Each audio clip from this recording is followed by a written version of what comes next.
Shalom Aleichem à tous. Donc, c'est avec un grand honneur et un grand plaisir de retrouver le Rav Dinovitch, qu'on puisse à nouveau étudier ensemble et partager ensemble Amen, amen, amen. après cette petite interruption. Il y a eu une petite interruption, maintenant on reprend tous les cours ensemble. Exactement. Et on a décidé ensemble de vous faire donc une étude sur la paracha de la semaine. Donc, chaque semaine, Blinéder de vous mettre en place la paracha de la semaine. Donc là, c'est paracha Kitissa, qui sera donc inspiré des commentaires justement du Rav sur la paracha. Donc, il a fait un livre sur la paracha Shemot, sur toutes les parachiotes. Mhm. D'accord? Il manque juste le dernier Sauf Sefer. Dvarim. Voilà, sauf Devarim qui n'a pas été fait. Mais sinon, vous pouvez retrouver donc ces livres à la librairie Galia à Jérusalem. Ou alors, quand le Rav fait des séminaires en France, c'est le J'amène des moment. livres. Il amène des livres sur place avec lui. Et là, c'est le seul moment où vous pourrez les trouver en France. Sinon, ceux qui sont en Israël, à la librairie Galia. OK? Ok. On aimerait dédicacer ce cours à tous les soldats d'Israël et en particulier à Yitzhak Ben Rachel, que Hachem protège tous nos soldats et lui particulièrement, et que tous nos soldats nous reviennent en parfaite santé et à l'élévation de l'âme de tous les tzadikim qui sont partis ces derniers temps pendant cette guerre. Tu sais, j'ai pas vu Yitzhak pendant 3 mois et demi, parce qu'il était constamment à Gaza. Et puis, quand j'étais à l'hôpital, il est venu me voir. Tu as vu le film? Exactement, Oui. je l'ai vu, je l'ai Il est partagé. venu, il est venu me voir et quand je l'ai vu, j'étais fou. Je suis devenu fou. Meshuga. C'est normal, Je suis c'est devenu normal, fou. c'est J'étais normal, comme ça. c'est normal, c'est normal. Je me suis levé, je l'ai embrassé, je l'ai. Bon, qu'Hachem protège nos soldats. Amen.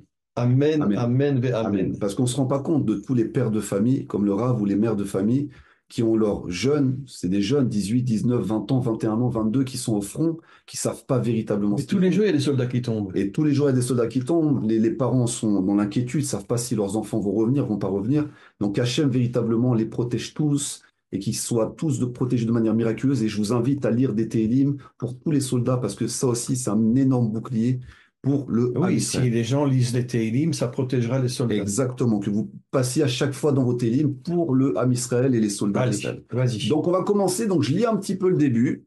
On va introduire donc sur la paracha Kitissa et sur la partie qui est liée donc à la fabrication des kelim du Mishkan et de Betsalel. Donc on va vous lire une petite partie. Maintenant, si vous voudrez avoir plus sur le livre, eh ben, il faudra se le procurer. C'est des livres qui sont extraordinaires. Moi, je les lis tous les Shabbats et il y a des sodotes dedans qui sont extraordinaires. L'homme doit terminer la création d'Hachem. Betsalel est désigné par le maître du monde pour construire le Mishkan, le tabernacle, comme diraient les Canadiens. Quelle est la mission première de ce lieu de rencontre entre l'homme et le divin?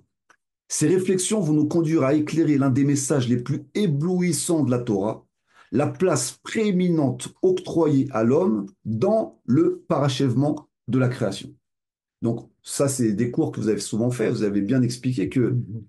on n'est pas passif dans l'histoire, on a Non. une part justement de réalisation, on doit parachever le monde n'est pas terminé, on doit l'amener à la réparation. Qu'est-ce que vous pourrez nous dire, Araf, justement? Alors, je voudrais expliquer quelque chose sur le temple. Le temple, c'est-à-dire en vérité le Beth Amikdash. La construction du temple par l'homme, c'est la Malchut. Et dans le Kodesh HaKodashim, il y a la Torah. Et cette Torah, elle est liée à la Bina, qui donne des forces inimaginables à l'homme, des forces surnaturelles à l'homme. Quand l'homme se connecte à Dieu, quand il se connecte à Hachem, excusez-moi de dire Dieu, quand il se connecte à Hachem, il est connecté à la Bina, et à ce moment-là, il reçoit des forces extraordinaires. C'est marqué dans le Talmud que Bina Yetera Nitna Laisha, c'est une phrase dans le Talmud, que la femme est au niveau de la Bina, l'homme est au niveau de la Malchut. Il y a une connexion entre la Malchut et la Bina, et la Malchut reçoit des forces surnaturelles. Pour l'instant, ce n'est pas encore le cas, parce qu'aujourd'hui, dans ce monde, il y a une déconnexion totale entre la Malchut et la Bina, à part chez les grandes sadikim qu'on peut compter sur les 5 doigts de la main, il y a une connexion entre la Bina et la Malchut, mais en vérité, celui qui va ramener la Malchut à Hachem, à Dieu, ça sera le Mashiach. C'est lui qui va ramener la Malchut à Dieu. Et je tiens à préciser que dans le Aaron, c'est-à-dire dans l'endroit, dans le Kodesh HaKodashim, dans le Saint des Saints, il y a non seulement les deuxièmes tables, mais il y a aussi les premières tables qui sont cassées. Et elles sont aussi dans le Aaron. Et le Mashiach va retrouver les premières tables qui sont au niveau de la Bina.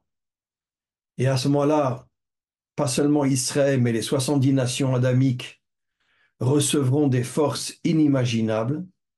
D'ailleurs, je tiens à préciser, excusez-moi de le dire, mais j'ai un cours tous les dimanches avec une majorité de Bnei Adam, et je vous dis, quand j'entends leurs paroles de Torah, je retiens mes larmes.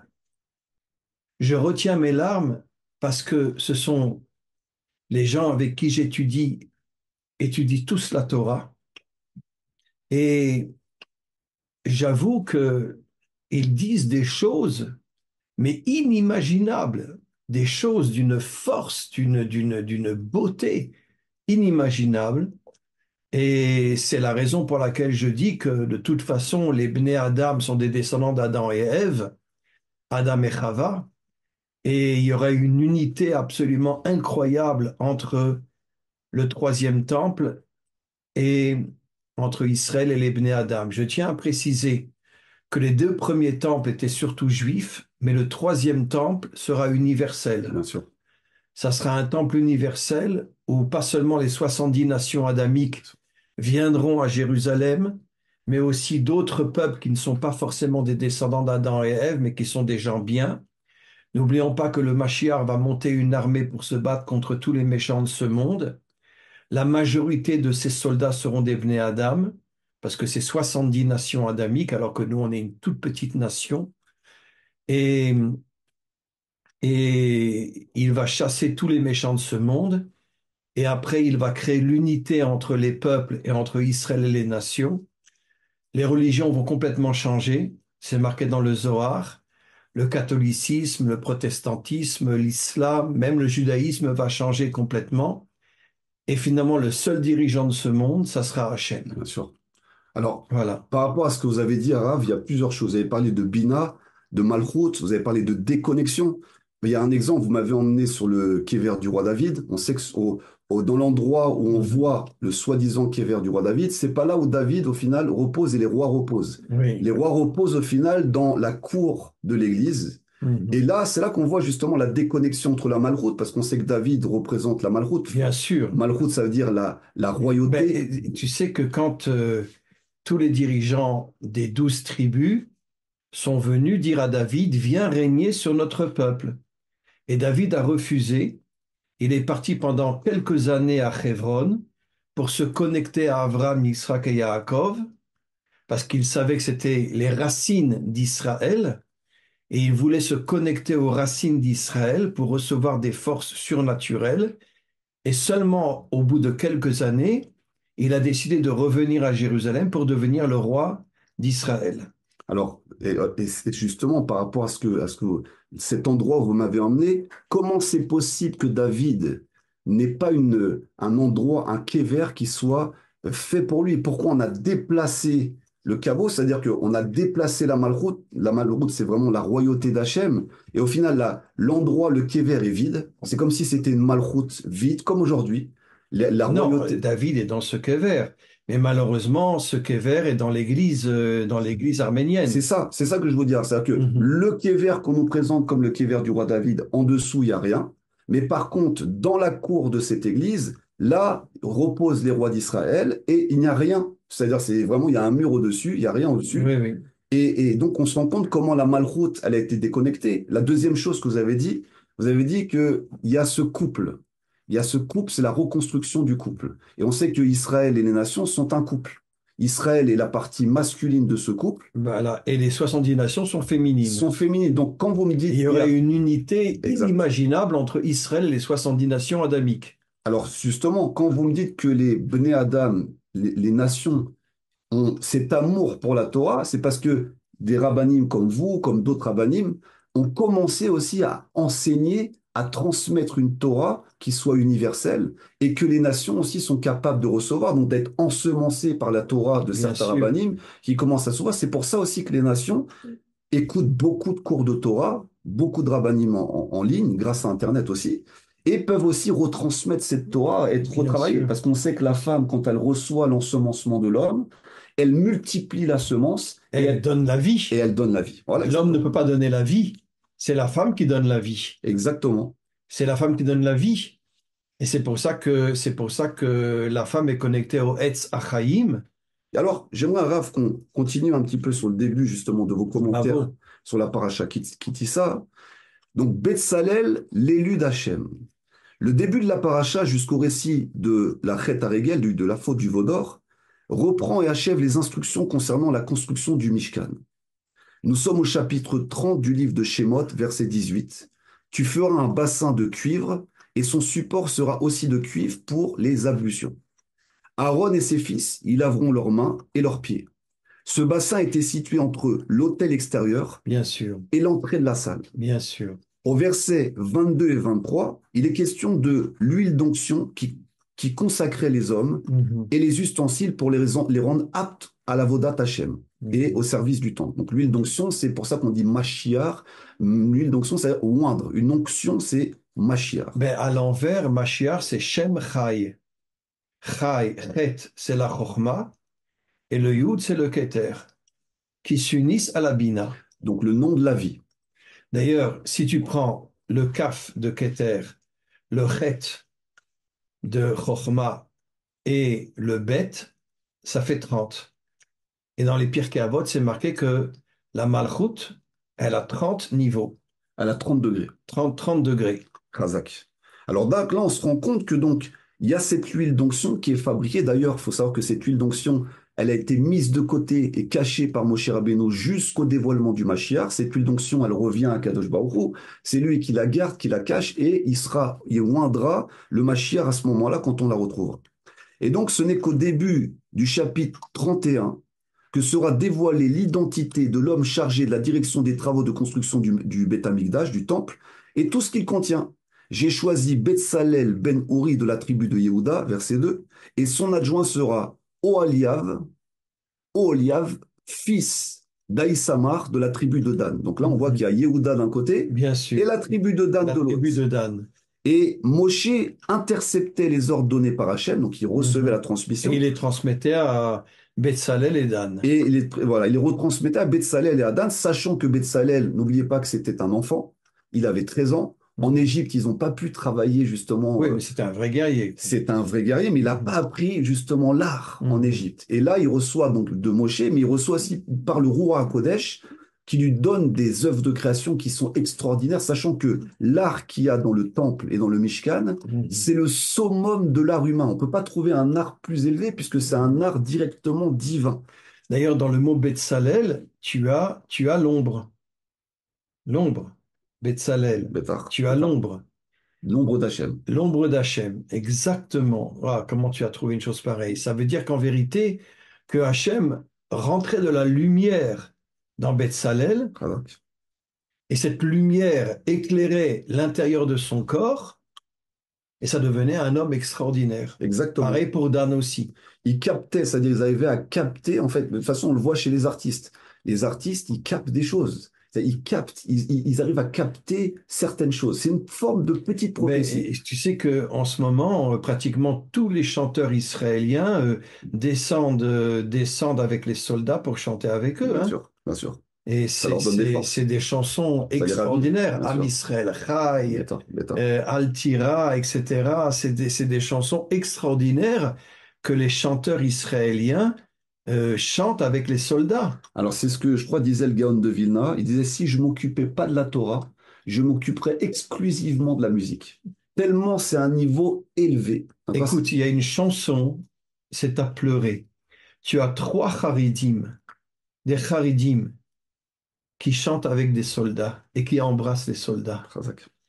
Comment, tu vois, il y a une révolution dans le monde haridi C'est beau. aujourd'hui, des Haridim qui embrassent des soldats, qui chantent avec les soldats sont derrière eux, et eux aussi ils chantent, Et comment tu peux comprendre que des Haridim, il y a une révolution dans le monde aujourd'hui, une révolution. D'ailleurs, quand moi j'étais à l'armée jusqu'au Corona, j'enseignais à des Haridim. J'enseignais qu'à des Haridim. Et, et je vais te raconter une histoire. Je me donne une claque. Excusez-moi. C'était dans les premiers moments que j'étais avec les Haridim, des gens exceptionnels, des gens musclés, etc. Et je leur dis, dites-moi, vous êtes à l'armée pourquoi? Pour pouvoir après travailler et recevoir de l'argent. Il y en a un qui se lève, il tape sur la table, il me dit, Rav, mais vous êtes complètement fou. Nous, on n'est pas là pour gagner de l'argent, on est là pour sauver le Ham Israël. Je me suis levé, je l'ai serré dans mes bras, j'ai pleuré. Et je vais te raconter encore une autre histoire. Une fois, j'étais dans un camp pour pouvoir enseigner aux Haridim, mais ils étaient plus là. Ils étaient partis dans le désert. Et une jeep m'a pris et m'a amené dans le désert. Je les ai vus revenir, mais vraiment comme ça, parce qu'ils avaient fait des exercices inimaginables dans le désert. Et je les ai vus s'asseoir, et chacun a sorti un livre. Un livre de Torah, un livre de Talmud, un livre des Teilim. Je me suis approché près de quelqu'un et je lui ai dit, mais attends, mais tu es tellement fatigué, pourquoi tu sors un livre? Vous savez ce qu'il me dit? Il me dit, parce que nous, les Haridim, bien qu'on est à l'armée et bien qu'on est des combattants, on doit aussi se connecter à Bien Hachem. sûr. Arav, on est dans une paracha, on parle de la Oumanut, on parle de Betsalel, Mhm. et on sait qu'on parle d'art de la guerre. C'est-à-dire que, par exemple, il y a un recueil qui est très connu de Sun Tzu, donc qui est un général chinois, stratège, qui a écrit un livre qui s'appelle L'art de la guerre, l'art de faire la guerre. S'il y a bien un endroit où on apprend l'art de faire la guerre, parce que malheureusement, on se construit en tant qu'être humain par la guerre, parce que Bien si ce sûr. n'était pas le cas, bah, Hachem ne nous aurait pas dit d'affronter les 7 peuples cananéens, qui étaient redoutables à l'époque, qui étaient une superpuissance.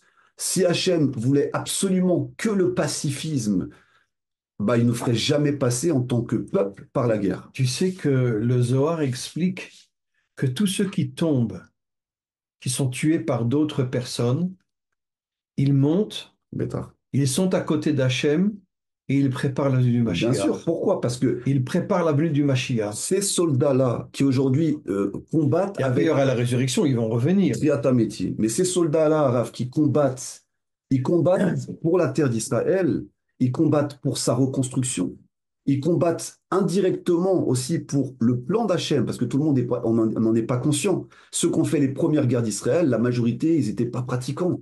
Ils n'avaient pas une véritable conscience. Mais aujourd'hui, il y a énormément de religieux à Ça l'armée, hein. change, c'est en train de Les changer. Datiim et les Haridim. C'est en train de changer. Mais ce que je veux dire, Raph, c'est que en se battant, en faisant la guerre, ils sont en train de faire une forme d'art, ce qu'on appelle l'art de la guerre. Malheureusement, il manque qu'au niveau de la même chala, on ait des personnes qui soient véritablement des hommes et des femmes de Torah, Bien donc qui sûr, appliquent les lois de la Torah et donc les lois de la guerre selon la Torah, bien sûr. malheureusement ce qui n'est pas aujourd'hui. Mais ces jeunes-là, qui pour la plupart ont demandé des tzitzit, de porter des téphilines, d'avoir des télim, qu'on prie Il pour y a eux, beaucoup de laïcs qui ont fait tchouva, et hein. qui font tchouva, eux, ils veulent le faire au nom d'Hachem. Ils veulent se battre au nom d'Akadosh Baruch Hu. Ils ne veulent pas se battre pour les politiciens. Ils veulent se battre au nom d'Hachem et surtout pour la reconstruction du peuple sur sa terre, la protection du peuple sur sa terre et ce qu'on appelle une milchemet mitzvah, c'est-à-dire selon le Rambam, Bien sûr, c'est une guerre de mitzvah. Donc bien c'est sûr. aussi un art. Maintenant, pour que ce soit véritablement un art, il faut que les généraux soient des hommes de Torah. Et c'est ça qui pêche encore aujourd'hui, et c'est ça qui manque aujourd'hui. Si à la Alors, il y a des tête, généraux qui sont, qui sont, ça qui ont une change, kippa sur la tête, tout ça. mais c'est pas général encore. On n'a Non, pas c'est véritablement sûr que des non. généraux qui prennent la Torah en main et qui disent voilà, maintenant pour avancer, pour combattre de cette manière-là, on applique les lois de la Torah strictes de cette manière-là pour combattre véritablement avec le nom d'Hachem. Et là, ça va faire une grande différence et on va rentrer dans ce qu'on appelle Bah, tu véritablement sais qu'on l'art est de la dans la guerre. guerre de Gog, là, hein. La guerre de Gog a commencé Bien pendant sûr, Sukkot. bien sûr. Et le Zohar dit qu'il y aura la guerre pendant 11 mois. Et le 12e mois, le Mashiach va se dévoiler. Bezrat Hashem, le bris circule partout, que Mashiach est là, est présent, que c'est imminent, Bezrat Hashem, que ce soit cette année. Chaque année, de toute façon, le peuple attend le Mashiach, ils sont actifs pour le faire venir, espérons que ce soit le Moi, plus tôt j'espère possible. vraiment que le 12e mois, le Mashiach va venir Amen. et Amen. qu'il va monter une armée pour se battre contre tous les méchants de ce monde, hein. Amen. Amen. Alors, Arabe, j'aimerais qu'on continue un petit peu dans le texte, Bien parce que c'est sûr. très intéressant ce que vous dites sur la suite. Donc, il est étonnant que Yehoshua, principal disciple de l'enseignement de Moshe, ne quittant jamais donc l'enseignement de Moshe, véritable réceptacle de la Torah, et la transmettant à son tour à d'autres élèves, n'ait pas été choisi, on peut se poser la question, pour accomplir cette mission extraordinaire qui est la construction du Mishkan, du tabernacle. Mais je crois que Yeshua va se réincarner dans le Mashiach ben Yosef, hein, C'est ce que puisque justement, c'est un ouais, descendant de il Yosef. vient de sa tribu, exactement. Et Mhm. on voit comment c'est un guerrier aussi, Yeshua, Mhm. c'est lui qui a conquéri, Mais c'est lui reconquéri qui s'est la terre battu d'Israël. contre Amalek, hein, Contre Amalek, contre les Cananéens, bien sûr. c'est un véritable guerrier à la tête du Ham Israël. Et donc, ce que vous dites, la raison de ce choix, pourquoi donc Moshe Rabbeinu n'a pas choisi Yoshua ben Nun pour construire le Mishkan? La raison Parce que est, c'est un vrai guerrier. oui, aussi, mais ce que vous avez dit, c'est que Hachem voulait que soit préposé à la construction du Mishkan un homme de la tribu de Yehuda. Ce soit un Parce que homme c'est du la Malchoute. la Malchoute, Et exactement. la construction du temple, c'est la Malchoute. Exactement. Donc Yehuda et Yehoshua, comme vous l'avez très bien dit, est un descendant de la tribu de Yosef. Il Oui. n'est pas de Yehuda. Et Mhm. donc il sera chargé, lui, en tant que descendant de Yosef, de la conquête du pays et de l'entrée du peuple hébreu sur sa terre. Bien sûr. Ça sera son rôle. Mais ça sera la tribu de Yehuda de construire le Mishkan. C'est vrai que c'est étonnant que ça n'a pas été confié à la tribu de Yehuda de conquérir. Il a Parce que choisi Yehuda, Yosef. c'est la Malchoute. Ah, mais c'est très étonnant, comme c'est un descendant de Yosef qui devient l'élève le plus proche de Moshe Rabbeinu, Oui.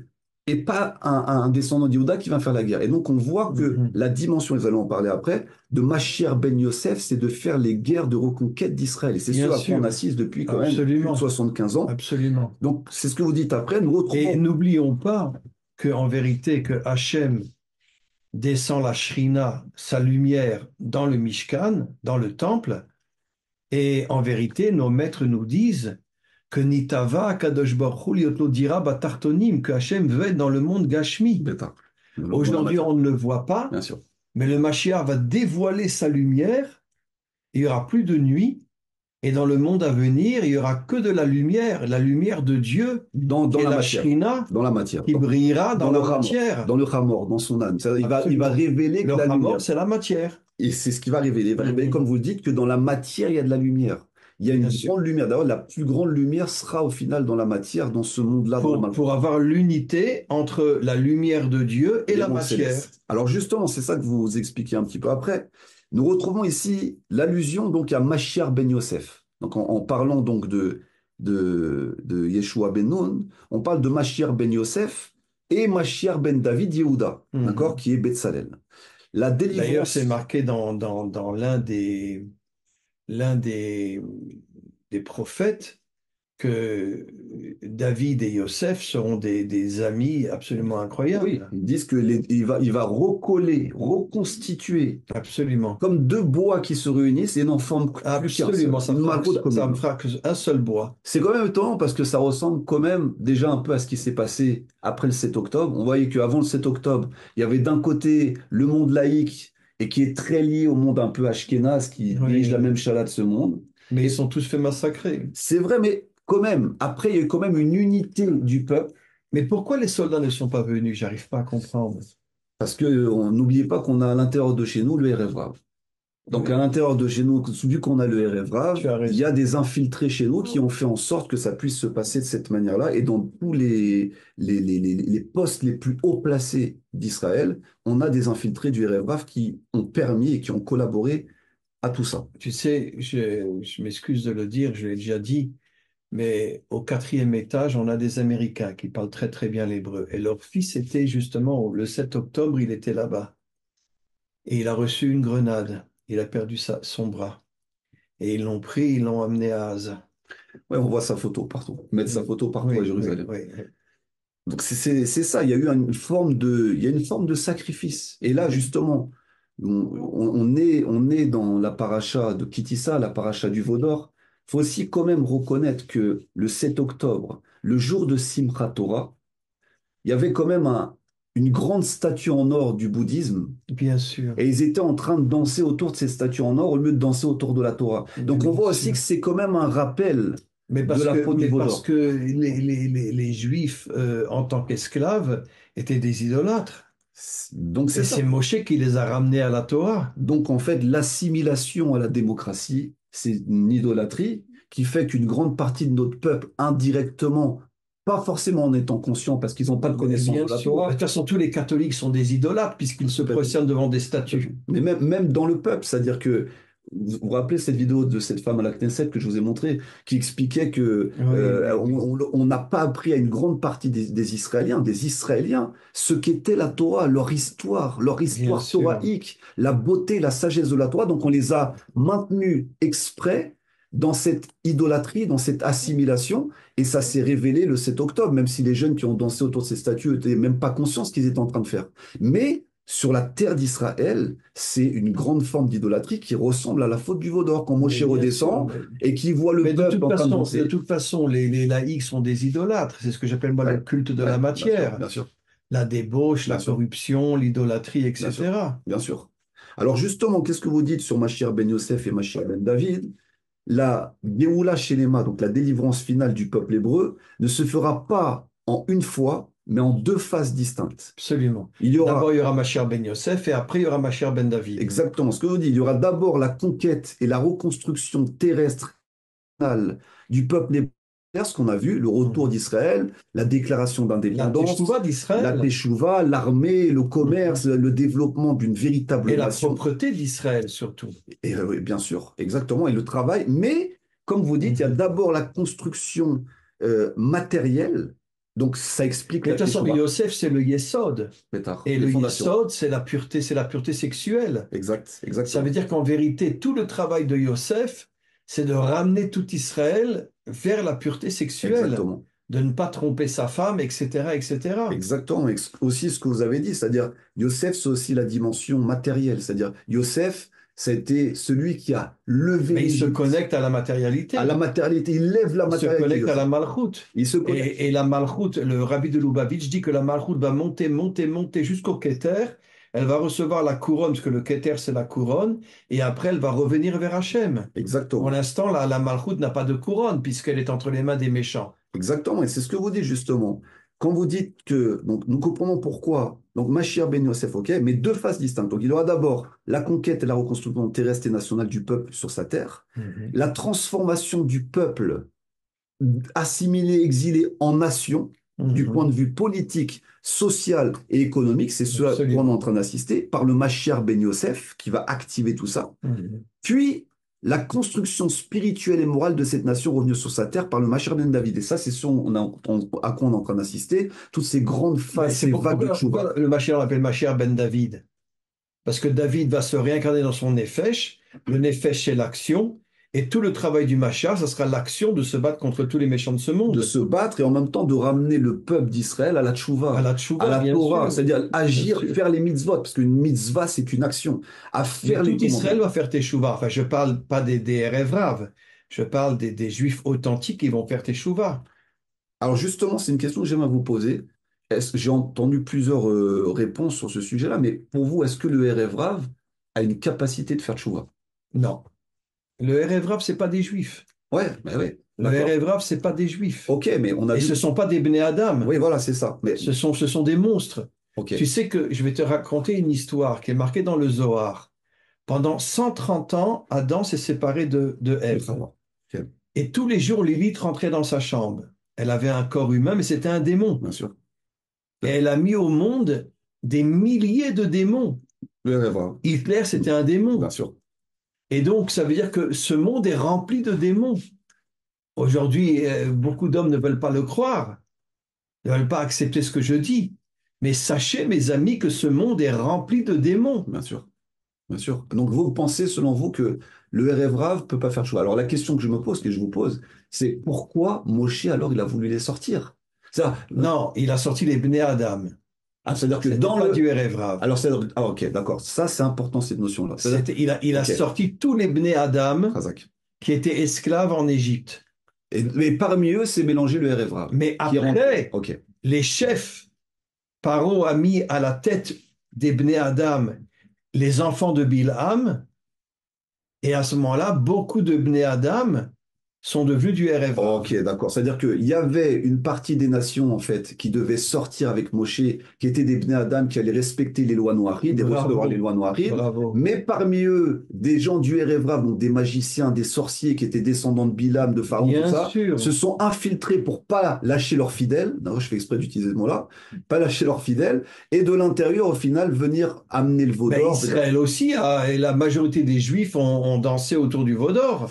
Pas la C'est pour ça majorité que arabe. Il y a eu 3000. Il y en a eu 3000 qui ont dansé. d'accord, mais c'est pour ça que Moshe il a cassé les tables. Il a cassé les tables. Il n'y a eu que 3000, quoi. Il y a eu 3000 sur 600 000.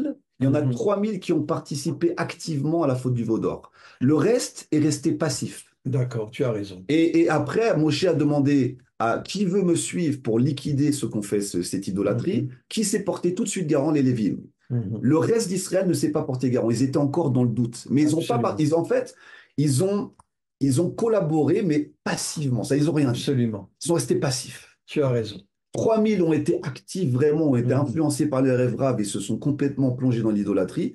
Et Mhm. seuls les Lévi'im, eux, sont véritablement partis en combat et ont dit on suit la volonté d'Hachem Absolument, et on t'accompagne. absolument. Oh, D'ailleurs, les 3000 Juifs qui ont dansé devant le veau d'or, ils ont été pendus. ils ont été tués par l'épée, Ils ont apparemment. été tués par les Lévites. Exactement, par l'épée. Et le reste, on fait ce qu'on voit avec la femme Sota. C'est-à-dire, Moshe a mis le veau d'or en cendre et l'a mis dans de l'eau et a fait boire. Donc, ils refusaient certains parce qu'ils avaient peur que ça révèle Absolument, l'attachement qu'ils ont eu donc à cette forme absolument, d'idolâtrie. absolument. Et bon, alors justement, je continue. Mais juste une petite parenthèse. Hier, j'écoutais un ancien cours que vous avez fait justement sur cette faute du veau d'or.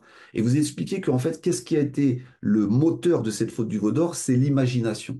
C'est-à-dire, vous expliquez que c'est le fait que le Ham Israël a eu peur de perdre leur leader, Moshe. Et ils Absolument, craignaient ça depuis le départ. absolument. Ils ont projeté ça tellement de manière forte que, du coup, à partir du moment où ils ont vu le Satan qui a montré dans le ciel que Moshe était parti, ils Absolument. sont tous tombés dedans parce qu'ils avaient tellement de crainte de perdre leur Ils leader, sont devenus idolâtres. ils sont devenus idolâtres. Absolument. Comme quoi, Moshe, il a manqué quelque chose quand même dans l'enseignement, parce que normalement, on se dit, attends, Moshe, il n'est pas là, il ne vient pas un jour après. Ok, mais normalement, vous devez être souverain. Moshe, il n'est pas là, on est connecté à Hachem, que Moshe soit là ou il soit pas là. Absolument. Donc ça a été ça peut-être aussi Mhm. le manque dans Moshe, si on peut s'exprimer ainsi, de leur avoir transmis la souveraineté totale et d'être indépendant vis-à-vis d'Hachem et de plus Absolument. s'attacher à qui que ce soit, à part à Absolument. Kadosh Baruch Hu. Absolument. Alors justement, comment vous terminez là-dessus, sur cette partie-là? Nous comprenons pourquoi donc ces deux notions représentées par Yehuda et Yosef s'opposent au sein du peuple hébreu, la matière et le spirituel. Elles symbolisent le conflit entre la Ben, dimension disons, Yosef, c'est la matérialité, exacte. et Yehuda, c'est la C'est la spiritualité. spiritualité. Et cette tension perdure jusqu'à aujourd'hui. Revenu sur notre terre, nous sommes entrés depuis quelques décennies dans la phase de Mashiach ben Yosef, politique et laïque, c'est ce qu'on disait tout à Mhm. l'heure, mais celle-ci s'oppose dans sa majorité au développement de la dimension spirituelle. On Absolument. l'a vu avec la Cour suprême, tout ce Ben, qui se passe Yosef là. était très spirituel de toute façon, hein. Oui, mais ce que vous dites là, c'est que la dimension matérielle de Yosef s'oppose à la dimension spirituelle de Yehuda. Et on l'a vu avec les Non, mais il y a descendants. eu une guerre entre Yehuda et Yosef. Yehuda, il a vendu Yosef. Et on a vu aussi qu'après les 10 tribus, le schisme, Oui. rappelez-vous le schisme, justement, Mhm. avec Jéroboam, qui a Et entraîné Jéroboam a fait rentrer deux veaux d'or en Israël. voilà, 10 tribus qui sont C'était un parties. idolâtre absolument incroyable. Donc, en fait, Mais la majorité des dirigeants israéliens étaient des idolâtres. donc ça, c'est le mauvais côté de Yosef. C'est-à-dire le mauvais côté de Yosef, parce que tous nos avot, ils ont un mauvais côté, Mhm. c'est la matière pour la matière. C'est-à-dire les descendants de Yosef, au final, en ne gardant pas l'équilibre que Yosef avait, sont tombés dans la matière pure et, comme vous le dites, ont amené des veaux d'or carrément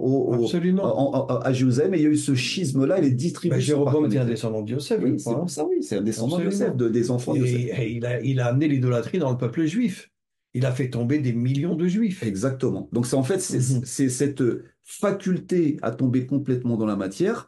Et le mauvais côté d'Yehuda, si on peut le dire comme ça, c'est d'être complètement déconnecté de la matière et partir que dans la spiritualité et de vouloir pas du tout s'attacher au monde de la Ben, matière. comme Havel, qui était que dans le monde d'en haut, et Caïn était dans le monde d'en On bas. retrouve toujours ces notions-là. Donc Ça c'est veut dire qu'en vérité, l'homme authentique, c'est celui qui la arrive à synthèse. unir son corps et sa neshama, La synthèse. l'action Exact. et la connexion avec Exactement. Hachem. La synthèse des deux. On le dira jamais, on l'a dit Et longtemps. c'est ce que moi j'ai vu quand jusqu'au Corona, je voyais les orthodoxes, mais qui avaient des muscles, etc., et qui étaient forts Et en même temps, la dimension thoraïque. en même temps la dimension taurine, parce qu'il y avait tous les jours des rabbinim qui donnaient des Bien cours. sûr, bien sûr. Il y avait ces deux dimensions. Alors, comment vous concluez cette première partie? C'est qu'une petite partie Mhm. de la manière dont Laura va développer tous ses commentaires, justement. Donc, cette tension perdure jusqu'à aujourd'hui, revenue sur notre terre. Nous sommes entrés depuis quelques décennies dans la phase Mashiach Ben Yosef, politique laïque, même si celle-ci s'oppose dans sa majorité au développement de la dimension spirituelle, on l'a dit. Et cette dissension entre les deux tendances se maintiendra jusqu'à l'avènement de la phase messianique appelée Mashiach Ben David. C'est-à-dire, tant qu'on voit Il y aura le peuple. l'union entre Yosef et David. Voilà, et c'est ce qu'on est en train d'assister. C'est pour ça que je vous disais ça. Mhm. Avant le 7 octobre, on voyait bien qu'il y avait la destitution de la Cour suprême. D'un côté, on voyait toutes les manifestations à Tel Aviv. Mais Et au la Cour final, suprême, c'est des francs-maçons. oui, mais vous voyez bien que le peuple, une partie du peuple était pour eux. Pour eux, destituer la Cour suprême, c'était attaquer la La gauche est démocratie. pour eux. Oui, mais donc la gauche, c'est une partie du peuple hébreu. C'est cette dimension-là qui est À mon complètement. avis, la gauche est le RFA, hein. Ouais, mais on peut dire aussi que dans le monde religieux, il y a du RF Rav. Le RF Rav, ils sont partout, ils sont pas que dans la gauche. Oui. Le RF Rav, ils sont dans Bah, tu tous sais ce les que points Rabbi clés. Nachman dit dans la Torah Bien sûr. 8, que la majorité des rabbinim sont des démons? Oui, bah, il y a malheureusement à la tête d'aujourd'hui de certains rabbinim qui donnent des décisions. D'ailleurs, c'est ce que je lisais tout à l'heure de Rabbeinu, c'est ce qu'il expliquait justement dans le Licoté Moharan, que on peut pas appeler rabbi n'importe qui. Il dit Non, le fait de absolument pas. désigner rabbi un dirigeant qui n'est pas méritant, il va tordre la Torah et c'est ce qui va nous renvoyer en exil. Mais évidemment. Donc, on ne peut pas dire que Bon, le on ne RF verra Rav, pas en exil, parce que grâce à Dieu, maintenant on est sur notre bien terre. sûr, Mais en exil sur notre terre. On peut très bien être en Israël, mais vivre ah comme oui, des, parce qu'on est dirigé par la démocratie qui est la voilà, pire cochonnerie de la terre. comme des assimilés. C'est-à-dire, ok, on Absolument. est sur notre terre, mais maintenant,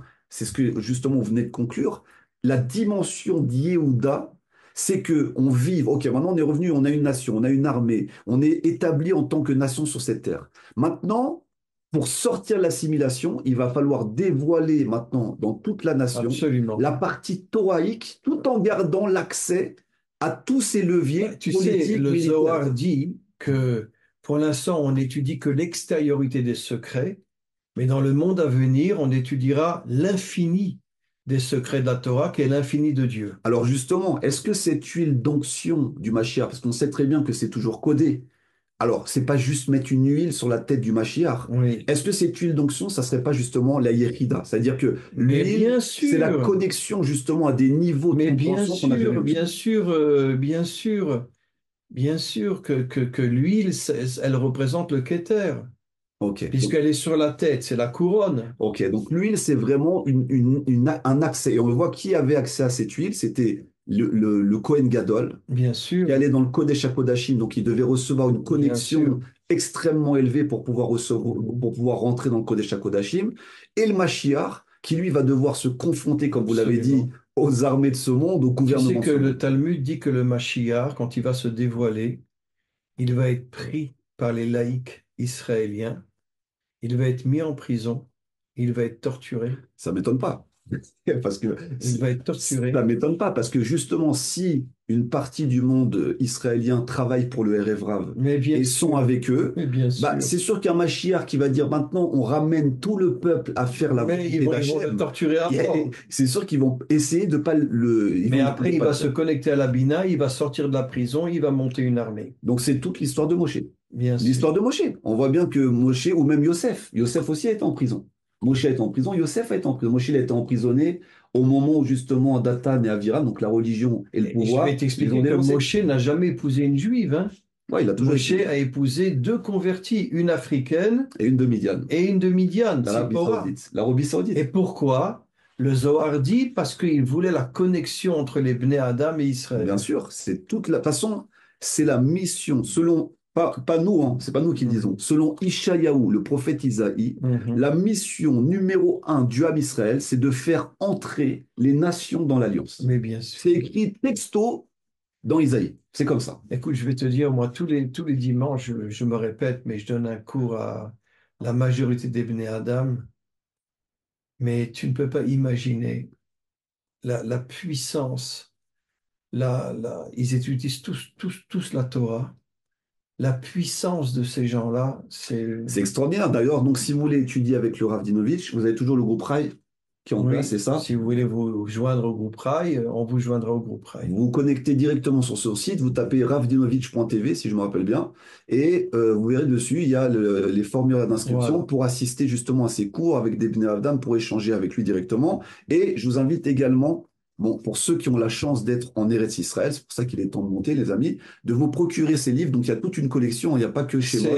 C'est ceux qui sont en Israël, vous pouvez la voir à Mea Sharim, Mhm. la librairie Galia, c'est des Français, la librairie Galia. La librairie Galia, et aussi en France, je crois que vous faites un séminaire bientôt. Oui. En France, je ne sais pas si vous voulez communiquer, mais je sais que le RAF sera bientôt en France. Et quand il fait des séminaires aussi, vous avez la possibilité d'acheter ses livres sur la paracha. Et je vous invite pour les gens autour de la table du Shabbat, d'accord, de couper les vidéos YouTube et Bon. de commencer à lire un petit peu tous ces commentaires qui sont extraordinaires. Parce que je vous assure que la Torah du Rav Dinovix, moi, ça fait une quinzaine d'années. Vous avez vu, j'ai dit le Rav Dinovix. Dinovix. D'accord? Dinovitch. Dinovix, parce que il est comme le druide dans Astérix. C'est lui qui nous a donné cette potion magique et qui a aidé aussi beaucoup de personnes à travers le monde. Dinovis. Dinovix, Dinovix, Dinovix, parce qu'il a aidé beaucoup de personnes avec sa potion magique, avec sa Torah justement, qui a ravivé une Torah de force, une Torah de Gvura, une Torah de Hémet, une Torah de vérité, une Torah qui n'a pas la langue dans sa Mais toi poche. aussi, tu es un guerrier. Moi, j'ai appris de vous, hein. Mais tu Moi, es j'ai appris aussi de un vous. guerrier, toi J'ai aussi. appris de vous. Donc, on vous remercie pour avoir été là Merci pendant beaucoup cet et échange et on remettra ça normalement chaque semaine, bien aidé, en fonction la de la semaine disponibilité. prochaine, je reviens et Voilà. on fera un cours Et mercredi. on fera un cours sur la paracha de la semaine prochaine en s'inspirant toujours des commentaires du Rav sur la paracha. Merci à Allez, tous. À bientôt. merci, à bientôt. Oh, qu'est-ce que c'était beau. ואני על משמרתי אעמוד, לקרב ולא לרחק. ואני על משמרתי אעמוד, לתאר ולא לטמא.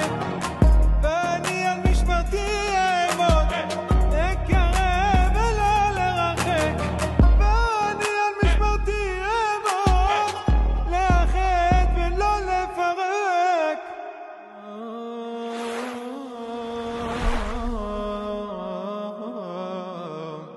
מה השם רוצה שיהיה בדור? מה הוא רוצה? שיהיה שנאה, שאלו יהיו במחלוקת עם אלו. זה לא התורה שלנו, זה לא מה שקיבלנו בסיני, זה לא מה שהוא נתן לנו. אין תחרות, בתורה אין תחרות, בתורה אין את זה, אין, גם בשמיים אין. אם לא יהיה אהבת חינם, אם לא יפסיקו לדבר לשון הרע, לא יאהבו אחד את השני, זה העבירה הכי גדולה, זה יותר מהכל.